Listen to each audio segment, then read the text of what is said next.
হা হইবে কনন্দন কামনা কৰি সাধু প্ৰসাদ ভঞ্চিলা বাণিজ্য কৰি নিজ গৃহে ফিৰি গইলা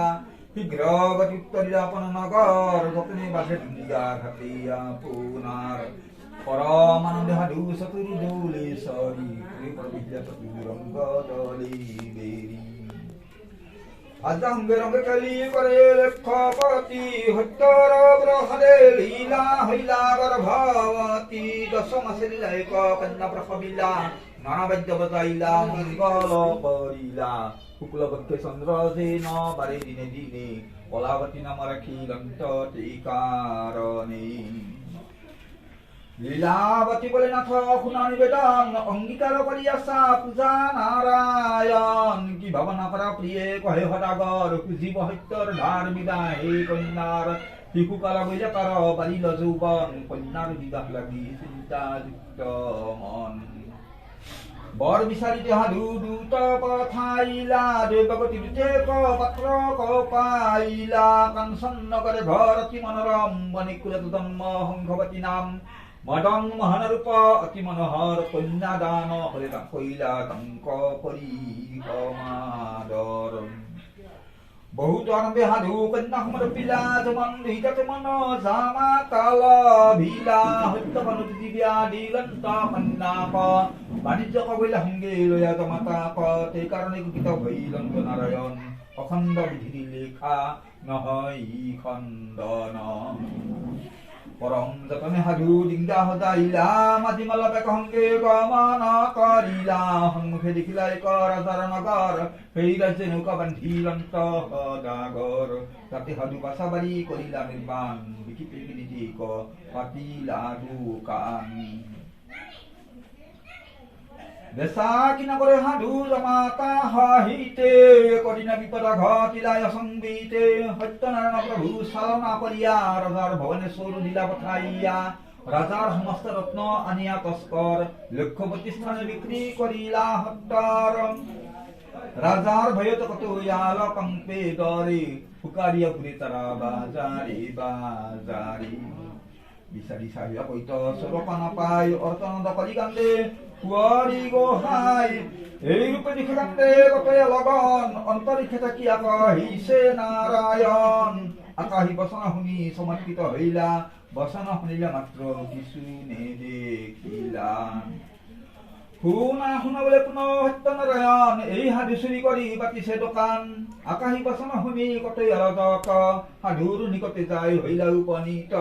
চচুৰ জমাতা দুইকৈ কতই বান্ধিলা ৰাজসন্নি ধানেশ্বৰ দাখিল কৰিলা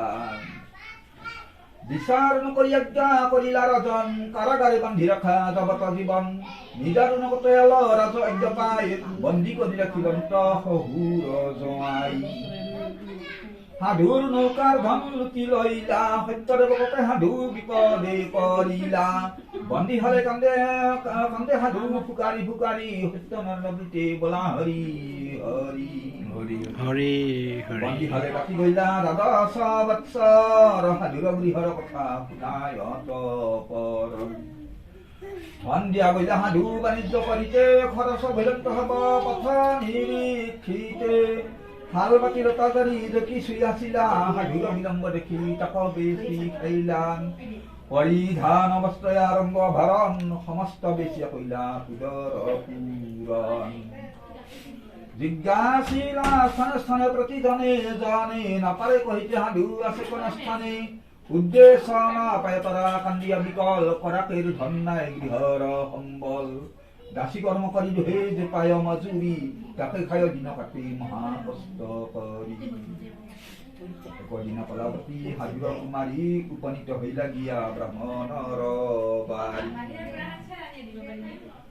দেখে বিপ্ৰ বহি আছে সত্য ৰহেৱনে কৰ যদি প্ৰণামিলা ব্ৰাহ্মণৰ স্থানে